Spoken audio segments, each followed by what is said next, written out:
अस्सलाम वालेकुम, welcome back to my YouTube channel. अच्छा, आज की जो वीडियो है वो हैंड वैक्स से रिलेटेड है। यहाँ मैं हैंड वैक्स करने का पूरा तरीका मैं आपको बताऊँगी। बिफ़ोर एंड आफ्टर आप लोग अपनी आंखों से देख रहे हैं कितने ज़्यादा डिफरेंस है और कितना ज़्यादा फ़र्क है, कितना ज़्यादा नीट एंड क्लीन तरीके से हमने हैंड वैक्स की है। अच्छा जी, सबसे पहले मैं आपको हैंड वैक्स की प्रोडक्ट नॉलेज दूँगी कि कौन सी वैक्स यूज़ करनी चाहिए। सबसे बेस्ट जो है वो रिका की वैक्स है, उसके अलावा आप जैसिका यूज़ कर सकते हैं, सिल्की कूल यूज़ कर सकते हैं, सिल्की यूज़ कर सकते हैं। ये कुछ वैक्स है जो मैंने भी अपने एक्सपीरियंस से शेयर कर रही हूँ कि ये मैं यूज़ कर चुकी हूँ तो ये अच्छी होती हैं। अच्छा जी, हॉट दो तरीके की वैक्स होती है, एक कोल्ड वैक्स होती है और एक हॉट वैक्स होती है।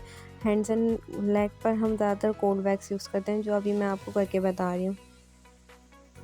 और कोल्ड वैक्स से जो रिएक्शंस आते हैं उससे बचने का तरीका भी बताऊंगी। सबसे पहले हम अपनी स्किन को प्रेप कर लेंगे।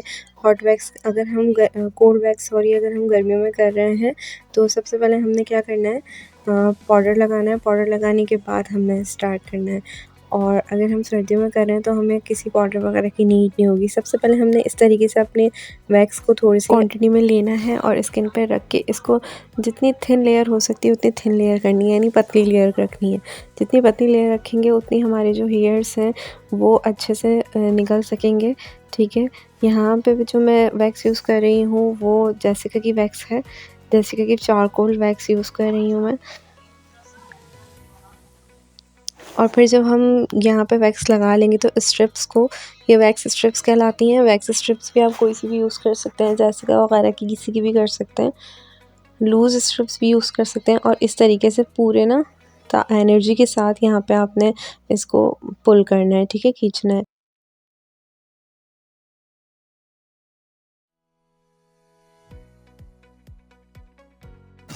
तो जी, यहाँ पे आपको सबसे मेन चीज़ जिन बातों का ख़्याल रखना है वो ये है कि स्टेप्स को रिवर्स नहीं लेके पुल करना है, क्योंकि अगर आपने रिवर्स पुल कर दिया, जैसे कि मैंने आपको दिखाया है कि जिस तरीके से पुल करना है आपने सेम यही टेक्निक यूज़ करनी है। अगर आपने इसको रिवर्स पुल कर दिया तो यहाँ पे ना जैसे कि नील के निशान और रेड ब्लड के निशान पड़ जाते हैं, तो उस तरीके से स्किन हो जाती है। तो आपने ऐसा बिल्कुल नहीं करना। जो टेक्निक मैं आपको बता रही हूँ, जिस तरीके से यहाँ पे स्टूडेंट मेरी प्रैक्टिस कर रही है, इसी तरह आपने भी घर में प्रैक्टिस करनी है और बार-बार प्रैक्टिस करनी है और इसी टेक्निक को यूज़ करना है, ठीक है?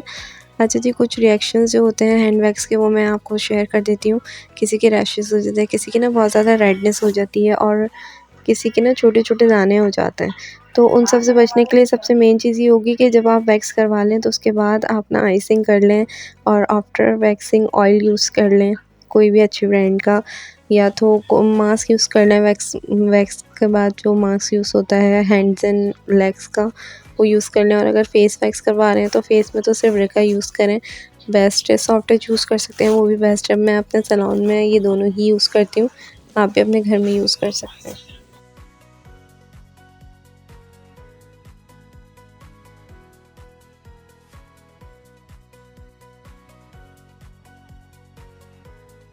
अच्छा जी, कुछ हेयर्स जो ऐसे होते हैं जो कि वैक्स के बाद भी नहीं निकल रहे होते हैं। यहाँ पर भी हमारे पास कुछ हेयर्स ऐसे थे जो नहीं निकल रहे थे, तो वो फिर आप थ्रेड की हेल्प से निकाल सकते हैं। ज़रूरी नहीं है कि आपने बार-बार इस तरीके से वैक्स करना है। अच्छा, सबसे मेन चीज़ एक जब हम किसी हाथ या लेग्स की, हैंड्स या लेग्स की वैक्स कर रहे होते हैं, तो एक बार जब हम स्ट्रिप्स को पुल कर लें एक जगह से, तो उस जगह पे सिर्फ़ एक और बार ट्राई कर सकते हैं। बार-बार भी हमें वैक्स स्ट्रिप्स ट्राई नहीं करनी है स्किन पे। स्किन निकल जाती है, हट जाती है और बहुत ज़्यादा इचिंग होती है और फिर बहुत ज़्यादा प्रॉब्लम क्रिएट हो जाती है। प्रॉब्लम्स ये हो जाती हैं, किसी-किसी को स्किन इन्फेक्शन भी हो जाता है, तो हमने इस बातों का बहुत ख़्याल रखना है। बातों का ख़्याल रखते हुए वैक्स करना है और वैक्स प्रोडक्ट्स हमेशा चीप नहीं लेने, ब्रांड पे काम करना है। बेशक थोड़े एक्सपेंसिव हों, लेकिन आपने हमेशा ब्रांडेड प्रोडक्ट्स यूज़ करना है।